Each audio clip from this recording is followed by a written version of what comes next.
The execution of Louis XVI, a major event of the French Revolution, took place publicly on the 21st of January 1793, at the Place de la Révolution in Paris.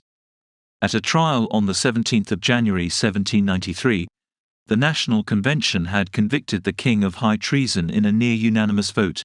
While no one voted not guilty, several deputies abstained. Ultimately, they condemned him to death by a simple majority. The execution by guillotine was performed 4 days later by Charles Henry Sanson, High Executioner of the French First Republic, and previously, Royal Executioner under Louis. Often viewed as a turning point in both French and European history, this regicide inspired various reactions around the world. To some, his death at the hands of his former subjects symbolized the long-awaited end of an unbroken 1,000-year period of absolute monarchy in France, and the true beginning of democracy within the nation, although Louis would not be the last king of France. The period known as the long 19th century was a tumultuous time in French politics. The period is generally considered to have begun with the French Revolution, which deposed and then executed Louis XVI. Royalists continued to recognize his son, the putative King Louis XVII, as ruler of France. However, he was under arrest by the government of the Revolution, and died in captivity having never ruled. The Republican government itself went through several changes in form and constitution, until France was declared an empire following the ascension of the first consul, Napoleon Bonaparte, as Emperor Napoleon I. Napoleon himself would be overthrown twice following military defeats during the Napoleonic Wars.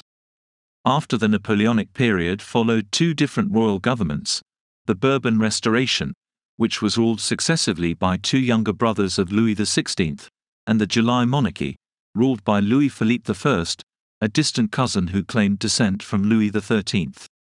The French Revolution of 1848 brought an end to the monarchy again, instituting a brief Second Republic. The Second Republic of France lasted only 4 years before its president declared himself Emperor Napoleon III, who would himself be deposed and replaced by the Third Republic, and ending monarchic rule in France for good. Monday, the 21st of January 1793. Paris, France.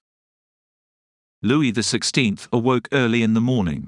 After dressing with the aid of his valet, Jean-Baptiste Cléry, he went to meet with the non-juring Irish priest, Henry Essex Edgeworth, to make his confession. He heard his last Mass, served by Cléry, and received communion.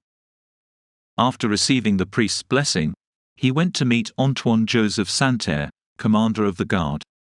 A green carriage waited in the second court.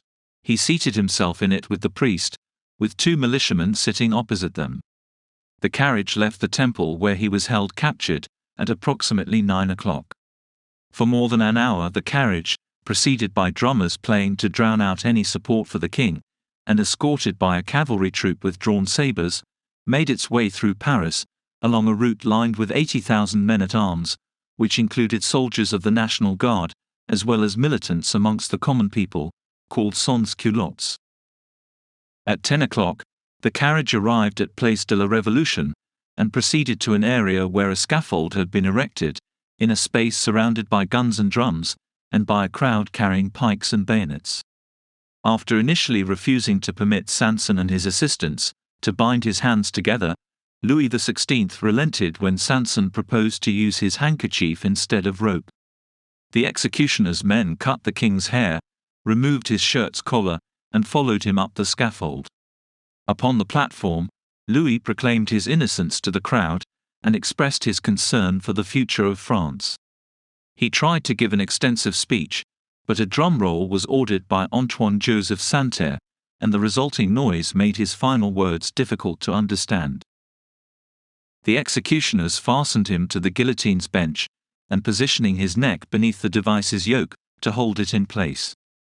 The blade swiftly decapitated him.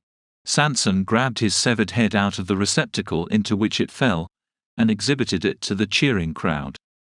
According to one witness report, the blade did not sever his neck, but instead cut through the back of his skull and into his jaw.